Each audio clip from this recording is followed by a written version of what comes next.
सुनिए जनाब, किस्सा लाजवाब, कहानी भुलक्कड़ लाल की, जिसकी जिंदगी है ख्वाब सी, याददाश्त बेहाल सी, मासूम शक्ल पर अकल से पैदल। भुलक्कड़ हो जिसी दुश्मनी खुद से, भूले हर चीज और काम ऐसे जैसे हवा में उड़ती तितलियों के पंख जैसे ऐसे।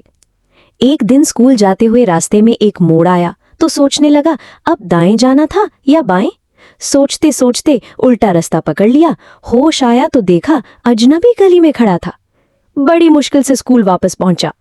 एक दिन स्कूल बस में बैठा था मैं। जैसे ही अपने स्टॉप पर पहुंचा तो बस में रह गया। दौड़ा वापस, देखा बैग दरवाजे के पास रखा था। जैसे ही हाथ बढ़ाया बस चल पड़ी थी और भुलक्कड़ लाल बस के पीछे दौड़ता गया। सबको हंसने का एक और बहाना मिल गया। उसकी भूलने की आदत सब जानते थे। कभी जूते उल्टे, कभी टाई पीछे बांधता था वो भी। एक दिन तो पैंट उल्टी, शर्ट के बटन खुले हुए। दोस्तों ने हंस हंस के कहा, ये क्या पहना तूने? कभी चाय में चम्मच उल्टा चलाता और चाय का प्याला छलकता। किसी ने कहा, अरे भाई क्या कर रहे हो? बोला, ओ मुझे लगा ऐसे जायका बढ़ जाएगा। एक दिन आईने के सामने खड़ा बाल बना रहा था, पर कंघी उल्टी थी और बाल और बिखर रहा था।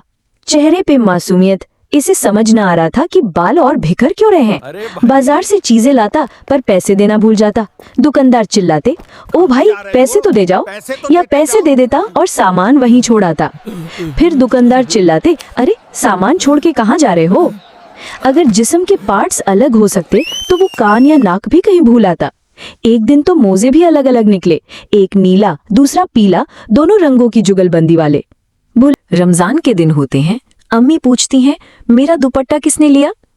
भुलक्कड़ लाल कहता है, अम्मी आज हमने रोजा रखा है और हम सुपरमैन बनकर बुराइयों से लड़ रहे हैं। भुलक्कड़ लाल भूलने वाला जरूर था, मगर दिल का बहुत अच्छा था। सब उसे पसंद करते थे, हंसते थे साथ, क्योंकि लाल सबके चेहरे पे लाता था मुस्कुराहट का पैगाम।